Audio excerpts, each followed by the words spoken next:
Hey/X/.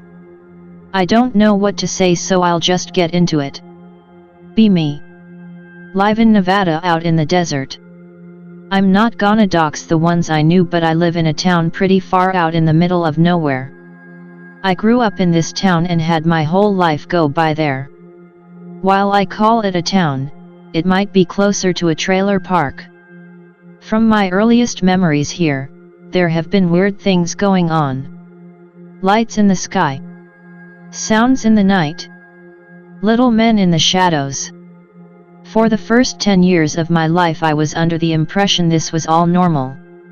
From time to time, you'd hear about someone losing a family member, only to find them in the desert, driven mad by something.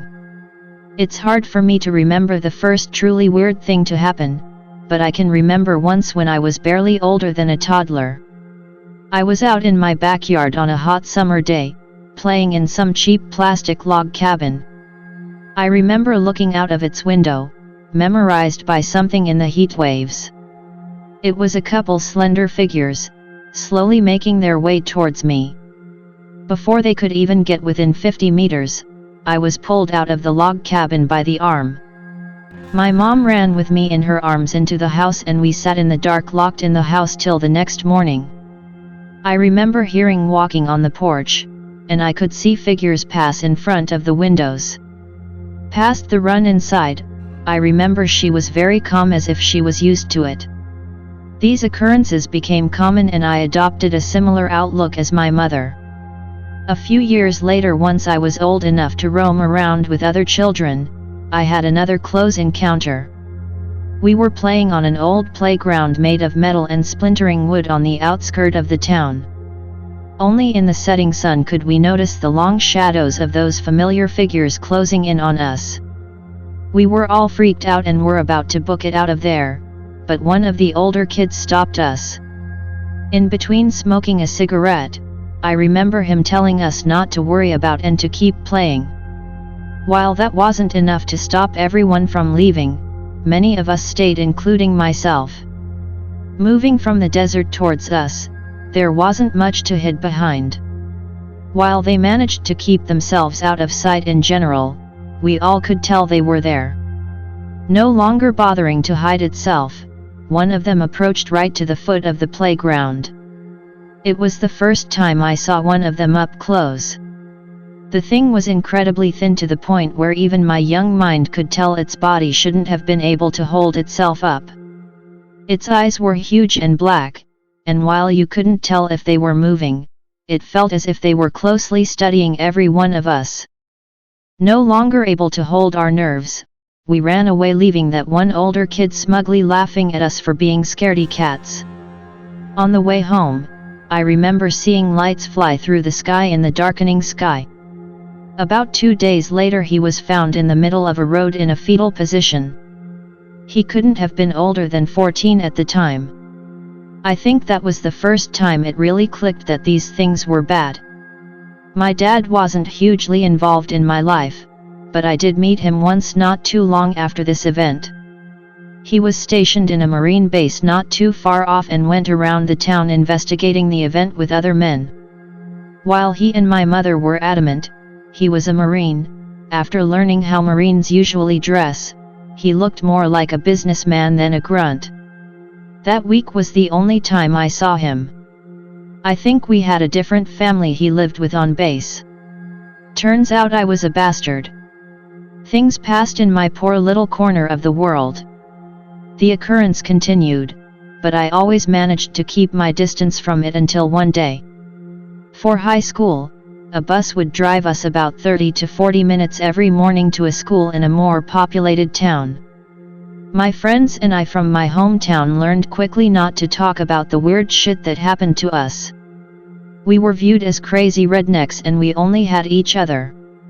I used to be determined to do well in school and get my mother and I out of that shithole town. Thanks to my academic and athletic performance in high school, I managed to get a sizable scholarship in the university of my dreams. I managed to enter a relationship with a girl who grew up with me in my hometown. God, I loved her. Things really were looking up. I only had a few months left to keep things together. While the lights in the sky never seemed to go away, I stopped seeing those things as I was growing older. Sorry for being so long-winded here, I'm just thinking about everything and how I got here. My mind has just been so clouded. Despite the countless hours I've spent studying and bettering myself, I feel like it's all gone down the drain. I just can't keep my mind straight. I just want to finally give my side of the story while I can. I've browsed here for as long as I had internet available to me, so this is the only place I can think of to do it. It was my senior prom, and I was driving home with my girlfriend and 2 other friends. I was the only person going to my high school from my hometown who managed to buy a car, so everyone tried to bum rides off me. It was a long straight drive, and after such a night, we all got a little buzzed. We were bantering the whole way and it now feels like it was the last time I was happy. I was a mile or so away from home, when in my headlights a figure came into view. I sobered up real quick and swerved out of the way. I ended up driving right into a rock and fucked up my car. For a few minutes we all just sat there trying to come to our senses. The rock looked natural, but from years of traveling this road, I knew it wasn't there before. We didn't have phones of any kind, and it quickly became apparent that we would need to walk the rest of the way home. I don't know about the others, but I learned to not go out at night there. I was basically a man though. And I knew I had to get home regardless of my fears. I looked into my girlfriend's eyes and told her I'd get us home. Trying to think as little as I possibly could, I lead the way home, my girlfriend's hand tightly holding mine. For 10 minutes, I didn't make a sound and just moved towards the lights I was tunnel visioning. My sight was blurred, and I was becoming dizzy. My senses were dulling. I just wanted to go to sleep. All I could see were those lights in front of me. I don't know when I realized it, but I realized I was no longer holding a hand. I was the only one who muttered a word after the crash. I didn't want to look back, but like a second wind, my mind was racing to figure out what was going on. I looked back and learned I was alone. I just wanted to go home. I wanted to run home, but the lights I was following were gone. I was tired, but my body was pumping full of adrenaline. My breathing was sporadic, and I remember for every other step I would take ended up with me tripping, only managing to prevent myself from falling most of the time. I don't know where I was running to. I was just running. I wasn't trying to find the women I wanted to grow old with or the friends I spent my life with. I was just running. The night seemed to become brighter as I noticed them around me. My vision dulled, and I fell on my face more and more. The last thing I remember of that night is dragging my body over sand and rocks. I woke up to the blinding sun. My brain hurt. I couldn't think straight anymore. I went home and stole my mother's wallet and car. I just needed to go. That was over a decade ago. I haven't spoken with any of them since I left. I don't know what has become of any of them. My mind just doesn't work anymore. They tormented my childhood. Always watching me. I couldn't take it anymore.